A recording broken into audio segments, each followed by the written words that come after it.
Sam Carchidi, you're on with Chuck. Go ahead. Yeah, hi Chuck. Thanks for doing this. Sam. First question.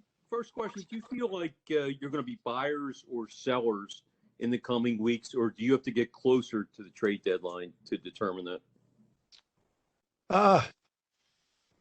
We're certainly not looking at selling right now. I would say to you, in my calls with managers around the league, first of all, I've received very few calls. It's been really quiet in terms of receiving calls. I've made many. I've been much more aggressive, I think, than a lot of people, just looking at different options. But there doesn't seem to be a lot of teams out there willing to take on dollars in term at this point in time, and there seem to be more teams maybe looking to move some pieces and take on pieces for various reasons. So, we'll take a look, and anything we do, we want to make sure it makes sense. If we can fill a box for the long term, right now, we can potentially explore that. But certainly if we can upgrade our team, we'll do that. Sam, did you have a follow-up? Yeah. How much of the blame for this season do you think should be assigned to the coaches? Obviously, you've fallen back in several areas. Do you look at the coaches as part of the reason for that? Well, it starts with me, Sam. I'm responsible for the overall direction of the team, and from hiring the coaches to bringing in the players. But at this point in time, everyone's accountable. We're all accountable for where we're at in the standings. Having said that, we're still in the middle of a playoff battle here. We're pushing to get back in, and certainly we've lacked consistency this year. That's been frustrating. Our goals against has been frustrating. But I also look on the positive side. 2 of our best games have been in the last week. And I think as a group, we know the recipe for success. We just have to find it a little bit more consistently. Charlie O'Connor, you're on with Chuck. Go ahead.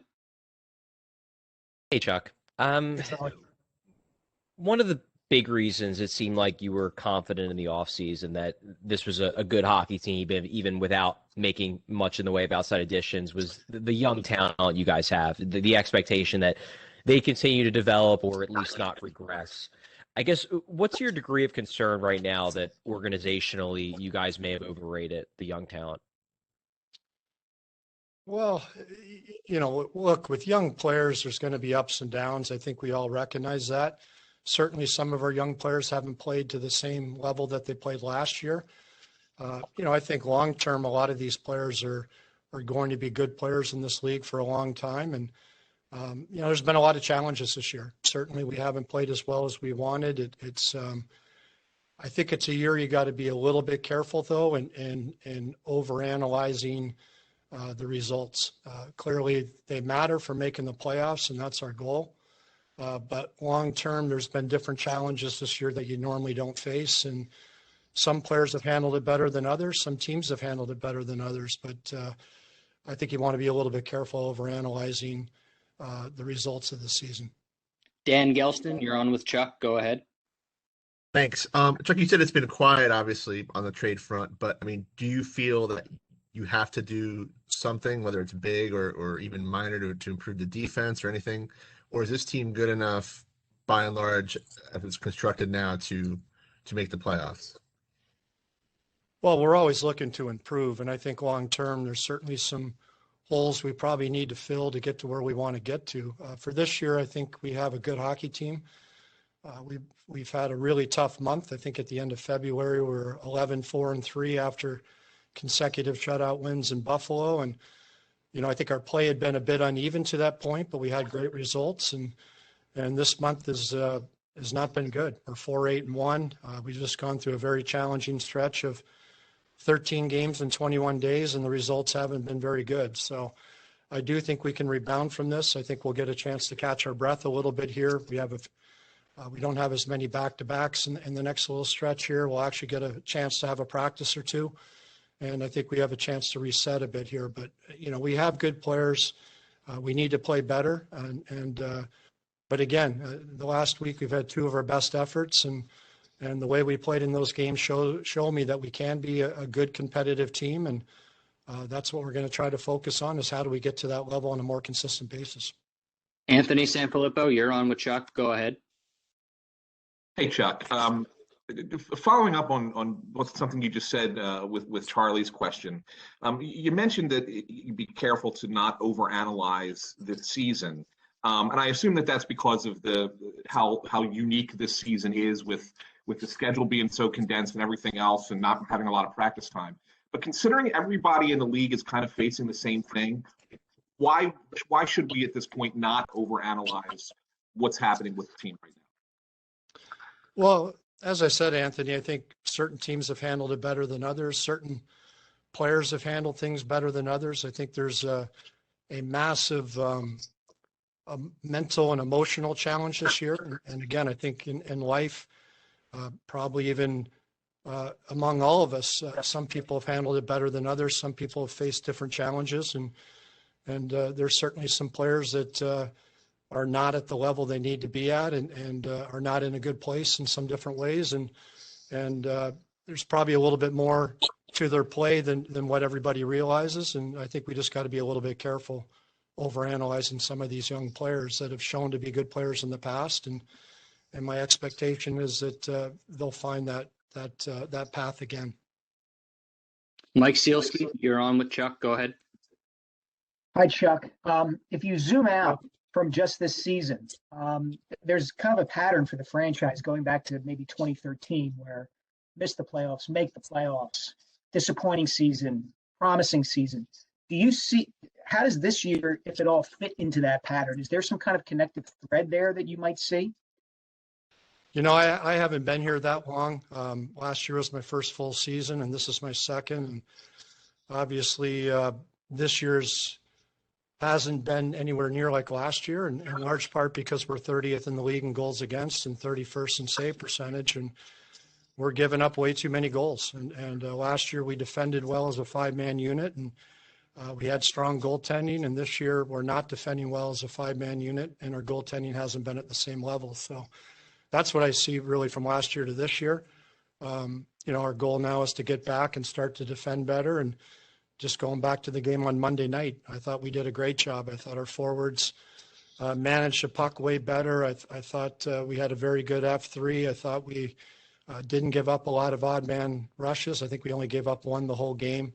And that allowed our D to have better gaps, and we got some saves. So, you know, the formula is, you know, I wouldn't say it's simple. If it's simple, you do it every night, but it's just getting that consistency of playing the right way up the ice and allowing our D to defend better and hold the line better, and allowing our goalies not to face so many odd man rushes. And we've given up 27 goals off the rush this year, and that's the most in the league by far. You know, one of the hallmarks of our team last year was that we defended well. We did not give up those types of chances, and it starts up the ice, and you know, we put a lot of pressure on our D and our goaltenders by the way we play up the ice, and it's something that we feel we can fix, and we're going to have to do it quickly, but we feel we can fix that. Jordan Hall, you're on with Chuck. Go ahead. Hi, Chuck. Thanks for doing this. With your goals against, you mentioned how you're giving up the second to most goals in the league, and that was drastically improved last season. How much is that due to missing Matt Niskanen, or how much is it due to just regression with the players on the roster and needing help outside? Yeah, well, Matt was a great player for us, and clearly we didn't fill that, fill the void. That type of player is really difficult to find, but as good as Matt was for us last year, you know, it's a pretty massive variance in the goals against. So it's a team level effort right now, and again, we've had nights where we've defended really well, and that's what we have to get back to. Ed Barkowitz, you're on with Chuck. Go ahead. Hey, Chuck, thanks for your time. I wanted to go off topic a little bit and get your thoughts on this Tim Peel business. Were you surprised at this? And have you found this in talking to your players, sort of that kind of difficult attitude that referees might have? You know, Ed, I really haven't looked into the matter much. I've been so focused on last night and making some calls today that I'm really not sure I'm fully aware of everything that went on there. So I'm probably best not to comment. Sam Carchidi, you're on with Chuck. Go ahead. Yeah, Chuck, can you assess the seasons of Oscar Lindblom and Nolan Patrick? And a second question is, do you see Sam Moran as being here at some point this season? Well, I think both Oscar and Nolan are getting better. Again, they both, Oscar went through a very difficult process with, chemo and battling cancer. And, I think he's getting better and better, getting his timing back. And I think with another full summer, I think he'll be even better next year. But he's starting to win more battles. He's starting to get to the right spots on the ice. He's making a few more plays. So we've seen a lot of progress with Oscar. Same with Nolan.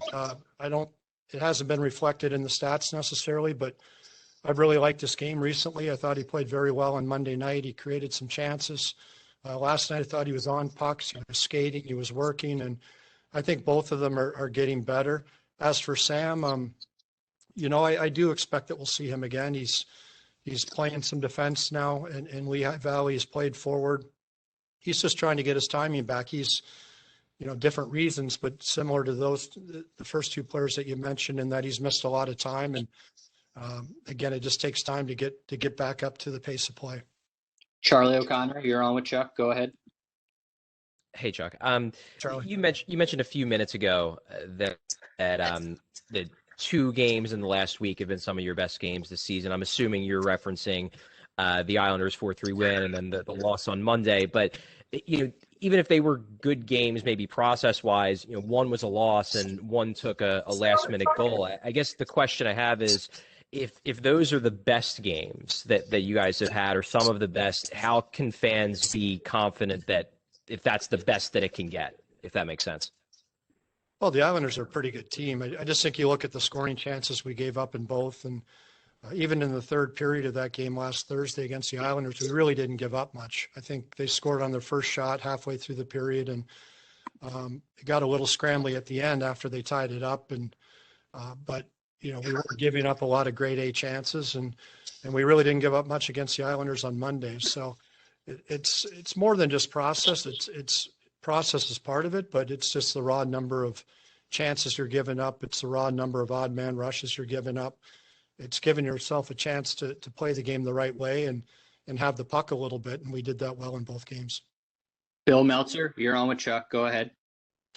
Yeah, Chuck, I just wondered if you have any updates on the rehab progress of Morgan Frost and what your impressions are of the Phantoms players that we were talking about before the season of maybe being ready to come and compete but have had injury issues, such as Allison and Lisinski.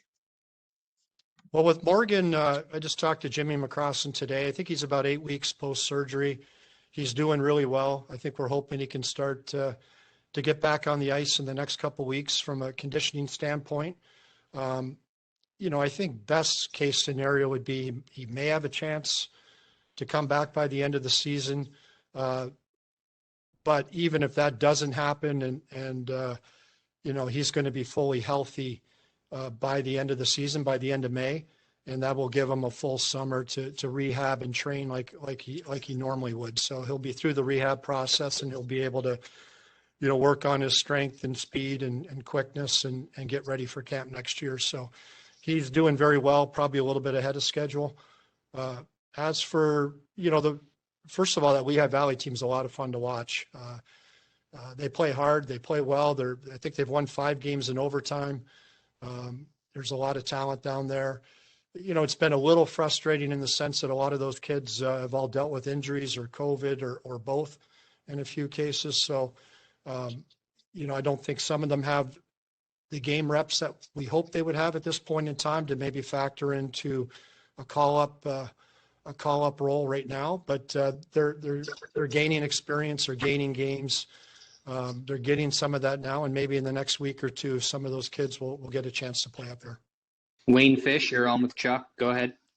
Hi, Chuck. Could you evaluate Hey, Wayne. Carter's play, and what does he have to do to get his confidence back? Well, I'm not sure for the second part of that, Wayne. That's confidence is a funny thing. It's a results business, and when you're not getting results, sometimes it's hard to feel you're on top of your game. But, Carter is a young guy. He had some success last year. This year, he hasn't played at the same level. There's no question. He's struggled, particularly this month. I think our goals against and our goaltending in particular, the first 2 months was pretty good, and they won us some games. This month, both goaltenders have struggled, in my opinion. But you look back at a young Carey Price at the age of 22, Connor Hellebuck, Marc-Andre Fleury, just going through some names. All of those great goaltenders had some ups and downs early in their career and had some tough seasons. And it's a hard position. And I believe in Carter. I believe in his talent, and I believe he'll be a very good goalie for this franchise for a long time. But clearly, right now, he's not on top of his game. Greg Wyshynski, you're on with Chuck. Go ahead. Hey, thanks a lot. Chuck, following up on the Carter Hart bit, you mentioned before there were some players that have handled this quarantine stuff and this untraditional season better than others, and particularly young players have been impacted by it. And, from an outsider's perspective, obviously Carter's not having anywhere near the season that he's had previously. Is he one of those players that's been impacted by the way of the world these days? I think all those young single guys that live alone have had to deal with different issues, like all of us have during this. But I don't know that I want to get into naming names and singling it out just from a privacy standpoint. But clearly, I think the married guys have probably had it a little bit easier than the single guys that like a lot of people in society are. You get stuck. You get stuck a little bit. There's no question. Russ Joy, you're on with Chuck. Go ahead. Chuck, given the way that the season has played out defensively and Carter struggling and with Phil and Travis maybe not taking that step forward, when you go back and analyze your offseason and maybe even the early season trade market, is there any regret on your part for not addressing the top four of this defense better? Whether that was, attracting a guy with term and money in free agency, or if that might be attaching a prospect or a pick that you might not have otherwise wanted to part with in a trade to incentivize another team to consider a deal. Well, we aggressively looked at a lot of options this offseason, and certainly our cap situation was not helpful for adding significant dollars without moving significant dollars, and we looked at a lot of different things, and this is what we ended up with. So, I think I said to somebody earlier, I don't think I ever spent more time on the phone than I did this offseason, and for various reasons, things didn't break our way the way we had hoped, and it's a flat cap era, and most teams are not looking to take on any money or any term right now, and to add a player with dollars, you have to subtract the same amount, and those types of trades are a little bit more difficult to make. We'll do a few more questions. Charlie O'Connor, you're on with Chuck. Go ahead.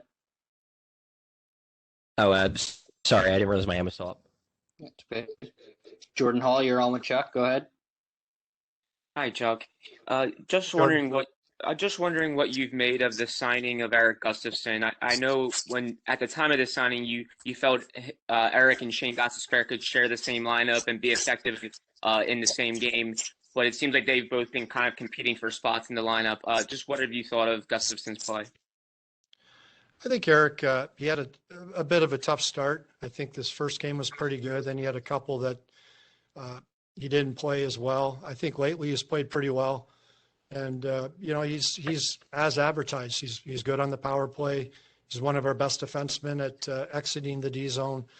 I think there's games when we played both Shane and Erik, they played well, and both have played well. And there's been games when they both haven't played well. I mean, I don't know that, we've had a lot of inconsistent performances from a lot of our players. So it's, I don't know if that answers your question, but I think Erik is has played probably as advertised, and I think the makeup of our group probably is not right. I think that's a fair comment. I think we do need to address that going forward to get the right mix, and certainly some of our young players, need to continue to take steps. So there's, I think our back end, like the rest of our team, needs to get better.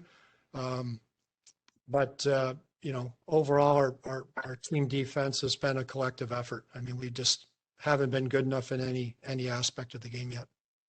Anthony Sanfilippo, you're on with Chuck. Go ahead. Yeah, Chuck, I want to get back to one more thing about Carter real quick. Usually when young goalies struggle, it's usually something that's mechanical that needs to be worked on and fixed. Does the constraints of the fact that you don't have as much time to practice kind of really put a limit to how much he can probably fix within this season, and it's probably something that he needs more like an off season to kind of get back to where he needs to be? Well, I know Kim Dillabo and Carter are working hard every day. And, like you look at last Monday, we chose to dress Alex Lyon as the backup to Moose. And we spent extra time with Carter that day to give him a little bit more work and get him ready for last night. And I thought he played pretty well last night. He battled. He made some big saves to keep that game close enough where we could try to make a comeback. So I do think you can make some adjustments in season. Clearly, the lack of practice time when you're struggling is not a benefit. I think specialty teams, goaltending, your defensive zone coverage, there's a lot of areas that if you're not on top of your game, obviously the lack of practice time doesn't help. But every team is dealing with that. But I do think Carter's working hard with Dilly every day. And personally, I've seen some improvements and I do think he can get it back during the season. Last question, Bill Meltzer, you're on with Chuck. Go ahead. Yeah, Chuck, you talked about how potential trade partners are not necessarily willing to take on salary. I'm wondering, if there's been any difference this season in terms of interest level in taking on draft pick assets, at least for 2021, just because of what a disjointed year it's been, for a lot of these leagues you're scouting in. Yeah, I talked to a couple teams that are more, preferred to take the picks in 22 for that very reason, to have more certainty. In some cases, some teams have let some of their scouts go and don't feel they've had the coverage that they normally would. And I've spoken to other teams that see opportunity in 21 because they feel that, there could be more randomness and having more picks. You might be able to get some pretty good players in the mid and late rounds because of the lack of viewing. So, I'm not sure there's a consensus on that, but I've seen it both ways.